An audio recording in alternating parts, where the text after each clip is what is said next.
தந்தி டிவியை உங்கள் cable TV ஆபரேட்டரிடம் இலவசமாக கேட்டு பெறுங்கள்.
திருச்சி பகுதியைச் சேர்ந்த 40 பக்தர்கள் திருமலை திருப்பதி தரிசனத்திற்காக நேற்று முன்தினம் ஒரு தனியார் பேருந்தில் சுற்றுலாவாக வந்தனர். அவர்கள் நேற்று சுவாமி தரிசனம் முடித்துக் கொண்டு நேற்று இரவு சொந்த ஊருக்கு திரும்பிக் கொண்டிருந்த நிலையில் சித்தூர் வேலூர் தேசிய நெடுஞ்சாலை சித்தூரை அடுத்து செல்லும் பொழுது சாலையின் ஓரத்தில் நிறுத்தி வைக்கப்பட்டிருந்த டிப்பர் லாரியின் மீது இந்த சுற்றுலா பேருந்து மோதி கவிழ்ந்தது. இந்த விபத்தில் அந்த கவிழ்ந்ததில் அருகில் உள்ள மின்கம்பத்தின் மீது மோதி கவிழ்ந்ததால் அதில் பயணித்த நல்ல உறக்கத்தில் இருந்த 4 பயணிகள் சம்பவ இடத்துல உயிரிழந்த நிலையில் மேலும் 10க்கும் மேற்பட்டோர் காயங்கள் அடைந்து மீட்கப்பட்டனர்.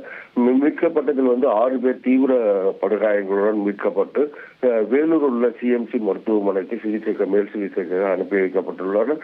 மேலும் காயமடைந்தவர்களை சித்தூர் அரசு மருத்துவமனைக்கு அழைத்து செல்லப்பட்டு சிகிச்சை அளிக்கப்பட்டு வருகிறது. மேலும் இறந்த 4 பேரின் உடல்கள் சித்தூர் உள்ள அரசு மருத்துவமனையில் பிரேத பரிசோதனைக்காக அனுப்பி வைக்கப்பட்டுள்ளது. மேலும் இது குறித்து தகவல் அறிந்து வந்த போலீசார் இது வழக்கு பதிவு செய்து விசாரணை மேற்கொண்டு வருகின்றனர்.